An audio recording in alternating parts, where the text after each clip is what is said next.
Most women think that they need more willpower in order to manage their weight more effectively. But actually, what you need is this. It's not uncommon after 40 just to discover that everything that we used to do in our 20s and 30s no longer works. The calorie counting, the moving more, calories in versus calories out, restriction, cutting out certain foods, etc., etc. That might have worked when you were younger. But actually now, as we get into our 40s and 50s and perimenopause and menopause, they no longer work because it's no longer about calories in, calories out, and it's all about what your hormones are doing and how they are interacting with each other. So when weight becomes more stubborn and we don't lose it as effectively as when we were in our 20s and 30s, we think we need more willpower. We think we need to push for harder. We need to be more focused. But actually what we need to do for managing weight after 40 has got nothing to do with willpower and everything to do with how well balanced your insulin is. Because when we get insulin balanced, it means that our blood sugars are balanced as well. And the two things go hand in hand to being able to achieve effortless weight loss.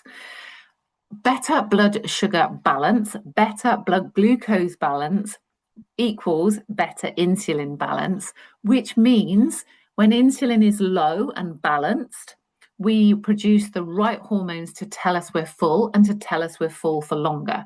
If insulin is high in the system, we produce the hormone ghrelin that tells us we are hungry. So we find ourselves snacking on more things, or we have that mental torment of always feeling hungry, but trying to keep within that calorie range so that we don't overeat.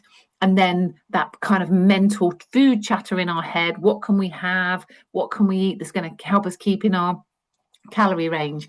But actually what we want to be able to do is switch off that food noise in our head, that mental chatter around food, and actually get our blood sugars balanced. So it isn't about willpower. It isn't about going, I've got to be stronger, I've got to be focused. It's about getting blood sugars balanced. Because when blood sugars are balanced, when insulin is balanced, it means that we can achieve more effective weight loss. Because we eat slightly less, we're a much more effective fat burner, and we become just less controlled by food. So what are the first steps to getting your blood sugars stable? It's not actually quitting sugar. You don't have to cut out sugar altogether, although it does help. But actually the first step is to getting insulin balance is to have a protein-based breakfast, a protein-rich breakfast that will allow insulin to be balanced from the beginning of the day. Because when we eat a protein-rich breakfast, the hydrochloric acid in our stomach breaks down protein much more slowly than it breaks down carbohydrate. So if our breakfast is carbohydrate-rich, like cereal or toast, we're going to release that glucose into our bloodstream super quickly, which then means we'll have a big spike in blood sugars and a big crash. So if we have a protein-based breakfast, it will release the sugars much more slowly into the bloodstream, and there is a much more steady insulin release. When insulin is steady, it allows ghrelin to come lower in the system so we don't feel so hungry, and it also allows us to produce leptin, which keeps us feeling full but also allows us to burn fat for fuel. We start using our fat stores, which will contribute to easy weight management. So if you do nothing else from this video, start focusing on having a more protein-rich breakfast. Now that could look like full-fat Greek yogurt with seeds and nuts and some berries on it.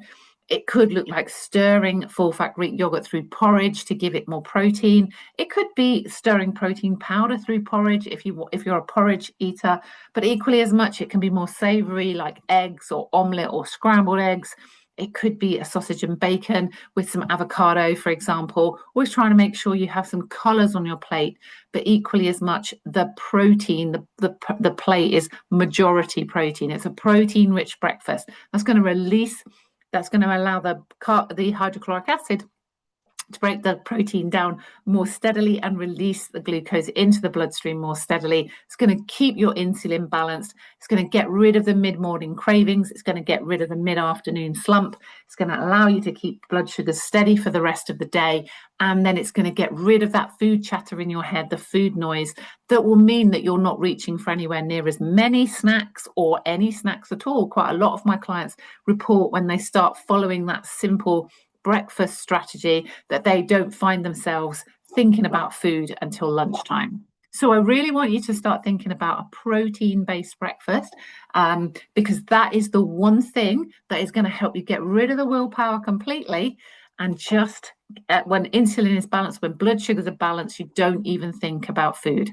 I hope you found that useful. If you've got any comments, stick them in the comments below. My free How to Crush the Cravings in 3 Easy Steps guide is also, there's also a link to that in the comments below. And next time you have breakfast, the next time breakfast is due, make sure it's a protein-rich one.